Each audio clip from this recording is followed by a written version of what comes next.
Hello everybody, this is Andrew Wolf. In this video I'm going to talk about the pathophysiology of sickle cell disease. Now sickle cell disease, as probably most of you remember, is a genetic, actually it's an inherited genetic disease, and I make that distinction because there are some acquired genetic diseases such as cancers. So this is an inherited genetic disease, meaning that you are born with a genetic mutation that causes the disease. Now, the mutation occurs in the 11th chromosome,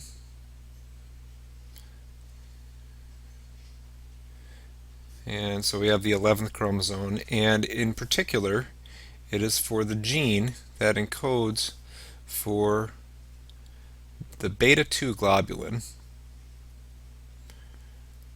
So, the beta 2 globulin. Now, hemoglobin is made up of, it's considered a tetramer. That's because it's made up of four proteins. Each protein is bound to a heme pigment. Now, the four proteins that are bound are called the alpha 1 and alpha 2 and beta 1 and beta 2. So because of this genetic mutation, people with sickle cell disease have a mutation in the beta 2 protein that makes up 1/4 of the hemoglobin molecule. Okay, so and what does that mutation do? Well, typically, hemoglobin binds with oxygen, right? So the heme pigments bind with oxygen. And people with sickle cell do that quite well. But when the aberrant beta 2 protein is not bound with oxygen, the beta 2 things can happen. So when it's deoxygenated, when it's not bound with oxygen, two things happen. First, the beta 2 protein becomes insoluble in water, so it tends to want to precipitate. And number two, it tends to want to bind with other beta 2 molecules. So what happens when you have a beta 2 molecule with this genetic problem is when with this genetic mutation is when you have deoxygenated beta 2, you end up with beta 2 cells that bind with each other, and you end up with a chain of hemoglobin molecules. And this can get quite long. Now typically in a red blood cells are very pliable because they are, within a very loose phospholipid membrane, and have flexible proteins and no organelles. They're sort of a bag that's loosely packed with hemoglobin molecules that are floating in the cytoplasm. And it's very flexible because of this. And remember, it has shape memory, so it always it can squeeze down into small vessels, and then it springs back to its original shape. And this is dependent on all the hemoglobin molecules being loose within this floating bag. But what happens here is when we get these chains of hemoglobin molecules, then we end up with a hemoglobin molecule that gets stretched out and deformed because instead of just free hemoglobin, we end up with a long chain of hemoglobin that is quite rigid. Okay, and this is what causes sickling. So, and this is called a hemoglobin polymer. So you may hear the term that when you have that there are some things that cause hemoglobin to polymerize, and that just means to make this long chain of interconnected hemoglobin particles.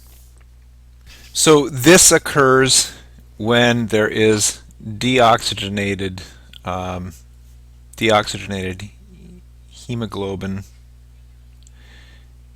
the beta 2 hemoglobin in particular. However, it's the beta 2 hemoglobin becomes even more sticky and tends to happen with at higher oxygen levels when there are other conditions present. If there is low pH,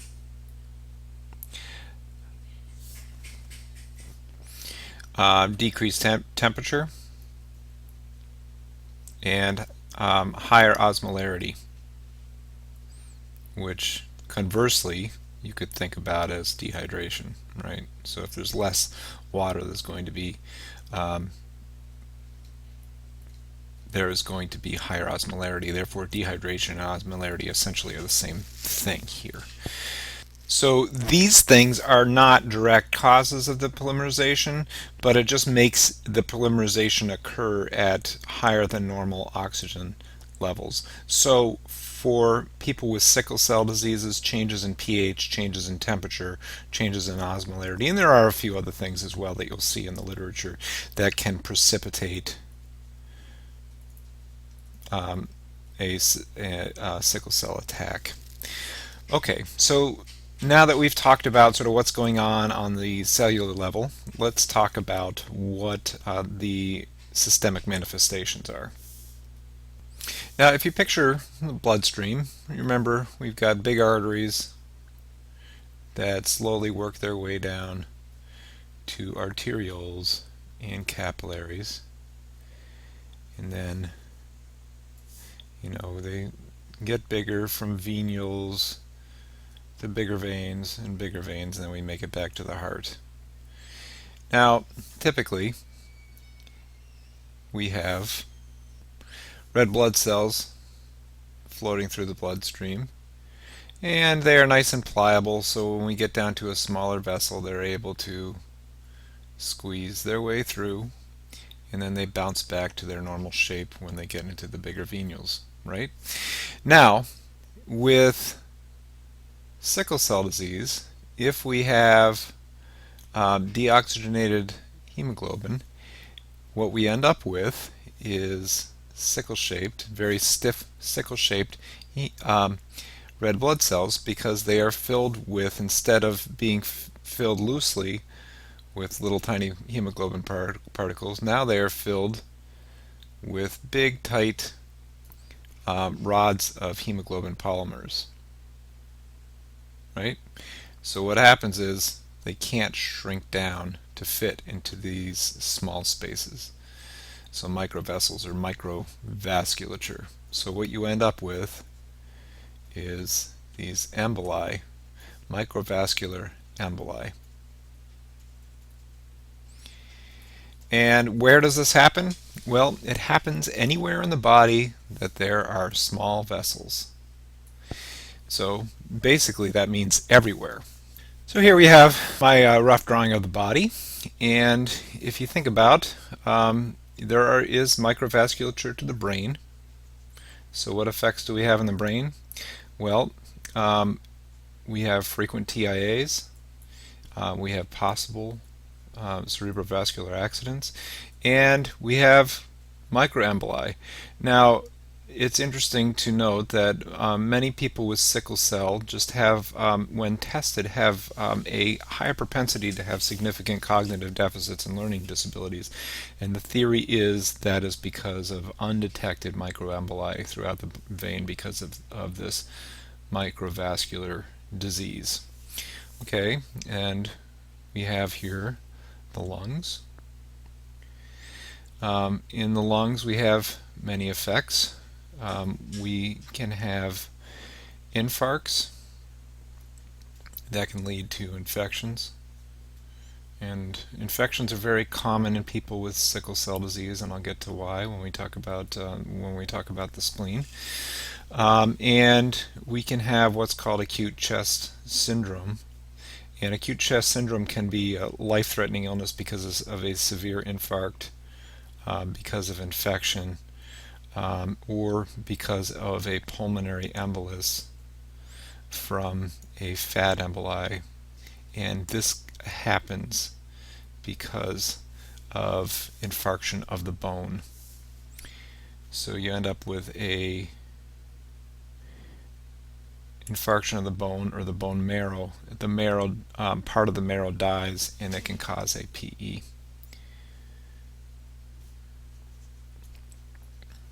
Okay, so we have infarction, and it actually can lead to osteopenia and fractures, and then we also have marrow problems, and this can cause acutely can cause a PE from a fat embolus, and it can also cause an aplastic crisis, where if you have ischemia or infarction in a significant amount of marrow, then you can temporarily lose the ability of hematopoiesis. And this can cause anemia, but even more life-threatening is neutropenia or pancytopenia, where you lose the significant cellular components of your immune system. Okay, now heart, cardiac effects. You can develop myocarditis, for instance. Okay, the spleen is actually a very important organ to consider.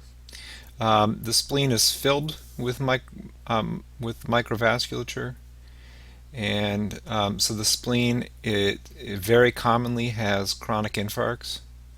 And in fact, it develops so many infarcts over time that very commonly, after living many years with sickle cell disease, patients can develop functional asplenia. So we have essentially, so the spleen is still there, but most of it is dead, so it is no longer functional. And this makes people have a high propensity for infections.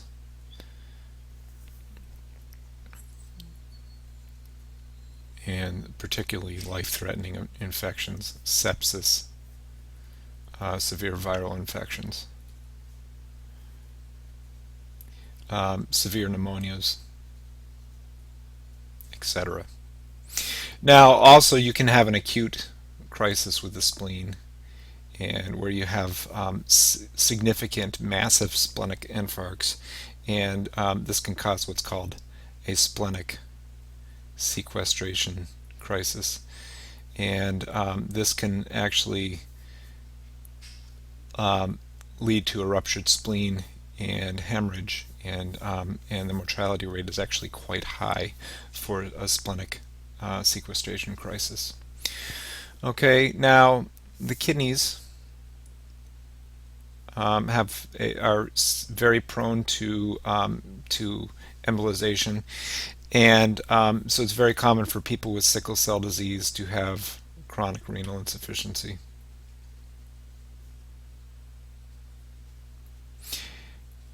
And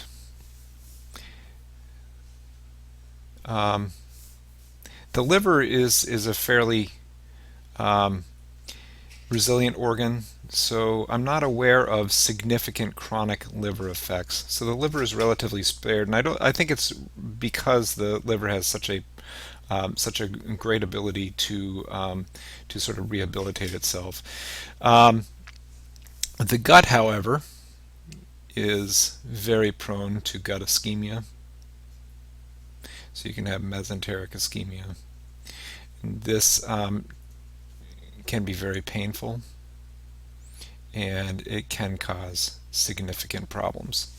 Now, people with sickle cell disease can get a Raynaud's phenomena.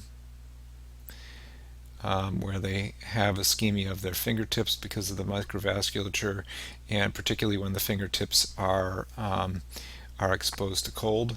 Because remember that changes in temperature, cold, will make the hemoglobin beta 2, the beta 2 hemoglobin, have a higher propensity to polymerize at higher oxygen tensions. So even if the patient is not hypoxic, they may get a Raynaud's phenomena because of cold. Now also, the skin also has microvasculature feeding it, so people can get ischemia and infarction of the skin, and that can cause ulcerations. Okay, so those are some of the effects that the sickle cell disease can have throughout the body. It's very much a multi-system disorder. I want to make one point, however, and that is that ischemia and infarction causes severe pain. So this is about the most painful disorder that people can have. And I highlight this because I have seen, I've been unfortunate to see many patients treated in the emergency department with sickle cell disease as if they are drug seeking. And with sickle cell disease, because it is a pain syndrome, in fact, I think it's probably the most painful disease in the world, this pain needs to be treated seriously. So please trust your patient and don't make the assumption that they're just seeking, drug seeking, because this is a painful disorder. You have to give them the benefit of the doubt. Now, there's one other thing that I wanted to talk about. So we know that sickle cell disease is most common in people whose ancestors and families originated in areas of the world where malaria is endemic. And the theory is that the sickle cell trait, the genetic trait for sickle cell, has become more common because of evolutionary pressure due to the disease of malaria. And the theory is that people with this trait have a survival advantage in places where there is a lot of malaria because of the alterations in hemoglobin. And the theory goes like this: if you have the trait, if you have one parent that has the sickle cell trait, you are going to have a small concentration of the hemoglobin beta 2 protein. If you have both parents, then you are going to have all of your hemoglobin be defective. But if you only have one parent, you may only have you are only going to have the trait. You're going to have a lot of normal hemoglobin, but you may occasionally have some abnormal hemoglobin. Now, the abnormal hemoglobin may be enough so that if you have malaria that is infecting your erythrocytes, this malaria actually may cause hypoxia just within that cell, and that hypoxia may cause this very low oxygen level within the infected erythrocyte may cause the hemoglobin to polymerize. And then you are going to have a deformed erythrocyte, and that deformed erythrocyte is going to go into the spleen and get destroyed by macrophages in the spleen. So the theory is that if you have the sickle cell trait, that the malaria is going to induce malformation in the infected erythrocytes, and those infected erythrocytes are going to get removed from the body, thereby removing the malaria as well. So this gives people with the sickle cell trait a advantage in places with endemic malaria. Okay, thank you very much for watching the video. Please take a moment to leave me feedback, and please ask any questions that you have in the comments below. And I'm going to put up a quick link here if you want quick and easy access to my other to my other videos. Thank you very much.